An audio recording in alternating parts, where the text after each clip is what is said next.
What stood out to you three from the poll of Democratic candidates? What stood out to me, the only two who seemed to like really take the you have an unlimited budget to run with were Joe Schember and Jay Brenneman, because they were both the only ones who said initially, let's implement Erie Refocus. The entire comp The plan. entire thing. We have $60 million a year, let's do it. And they actually both said that first. Right. They both right out of the gate said, okay, $600 million, because that's been a big number that Erie's had to wrestle with. And Erie says, well, we can't possibly do that because it's so much money. Right. And they both say, okay, let's just wipe that off the table and then move on to something else. So those two were the two that I think took the idea, because we both said too while we were watching, why not high-speed rail? This is your wish list. We want a Disneyland or something. You could do anything you want. $600 million is Disneyland. Yes. Basically. So to see those two say that, I thought that stood out the most for me. Well, the interesting thing too is that they had similar answers too in terms of looking at educational opportunities, but they both seem to focus on, while we're on Schember and Brenneman, Schember differed and said technology. Let's get everybody up to speed, focusing on fire safety as well as police. I think the line he used was a fire hose of information through a garden hose of just trying to get everybody. And I think that had he had more time, maybe elaborated more. The same thing with Brenneman on funding public schools. Then he says education opportunities, incentivize manufacturing, bringing that back to tech. So two guys that we've talked about in past episodes as emerging toward the top seem to have similar answers. Is that telling, or is it just that we have a similarity between the candidates?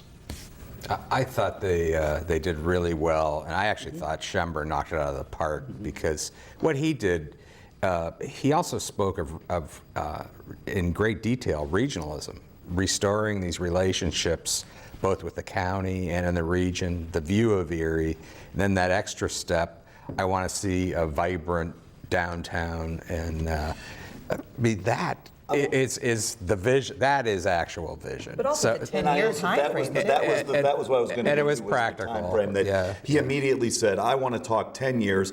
And when you asked him why 10, it was an out-of-the-park answer. It was because Erie Refocused is 10 years, and I want, and he immediately linked that answer to Erie Refocused when he came out of the gate. What did you see for vision of how do we change the narrative 5 years from now when we're being looked at nationally? Did anybody stand out to you to say this is their vision for the 5-year plan, or is all the focus on the 100-day plan of if you're a millionaire, you fund everybody?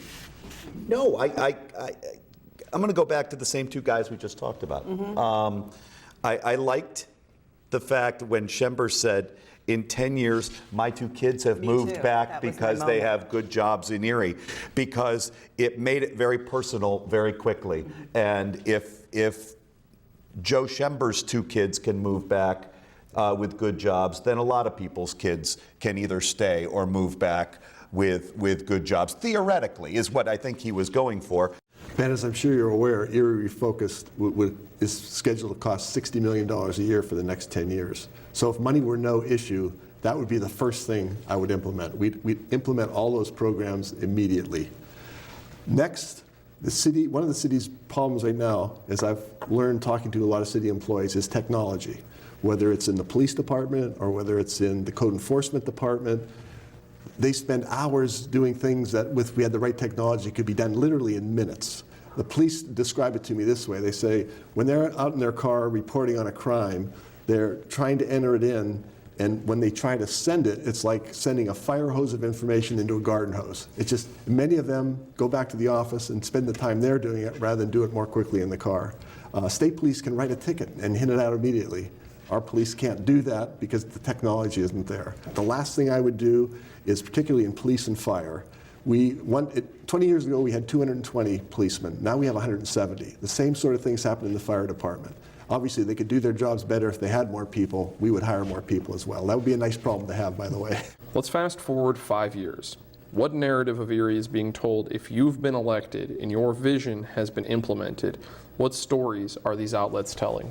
Oh, Ben, the first thing I think I'd say is that our total comeback may take 10 years, not just 5 years. But once we accomplish that, what we're going to see is people looking at Erie as the most vibrant downtown and bayfront in the United States. And people are going to want to move here for the great jobs and the technology we have.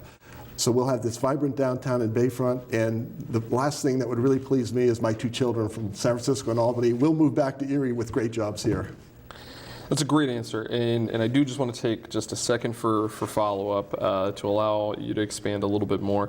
I think it was interesting you said total comeback's 10 years, and so I'm number one interested why you put a 10-year marker on that instead of 5 or 20 or any sort of different number. I think that's interesting, and so noting that first, why 10 years, and then in addition to that, 4 years would put you nearly halfway there. So what do you prioritize to get done first in terms of that vibrant downtown and Bayfront? Is it storefronts and shops? Is it tech and innovation? Can we do both in the amount of 4 years? Is it a connection to our Bayfront? Is it Bayfront development? I know that's a lot of questions, but I'm just looking for a little bit more of what the 4-year priority would be if you're going to say 10 years is the total comeback. Okay. Ben, I said 10 years instead of 5 for a couple reasons, really. One is Erie Refocused lays out a 10-year plan, $60 million a year for 10 years. It's kind of the way I read that. Also, I've talked to many business leaders, many of the business leaders that are going to generate this over $500 million in private investment, and they're telling me they want to be sure they're going to have a mayor who's going to serve at least 3 terms, or the 3-term limit, because they think it's going to take 10 years. So that's kind of where the 10 years comes from. As far as what we do in the next 4 years to create a vibrant downtown and Bayfront, number one is for the new mayor to build relationships with the business leaders, with the surrounding communities, the municipalities, the county. We are a region. Erie's not on an island. We have to work together, and I think that's very, very important. The other thing I would say related to that is education is a problem. And that's a separate governmental entity, the Erie School District, but we have people graduating from high school that can't read and write, can't do basic math. If they can't do that, they're never going to get a good job, and they're going to go to the life of crime and drugs. So we need to improve our education system, and as mayor, these are Erie's children. As mayor, I'm committed to helping with that. I've already met with Jay Badams and Brian Polito about it. They've told me 2 things. One is be around the schools, come in and read, which I do now as a member of the Erie Kiwanis Club. I'll continue to do that as mayor. If they go to Harrisburg to lobby, they'd like the mayor to go along. I told them I absolutely would. The third thing I do in that area is the summer jobs program that the county implemented. I want the city to get involved in that because they're mainly city kids that are in it. And I can tell you from my personal experience in growing up, I didn't believe I could hold a job until my junior year of college. I got a job this summer at the Conduit Corporation on West 12th Street as a chipper. And I learned I can do something, I can get a paycheck every 2 weeks, and these kids learn that in the summer jobs program, and I want to give them that opportunity.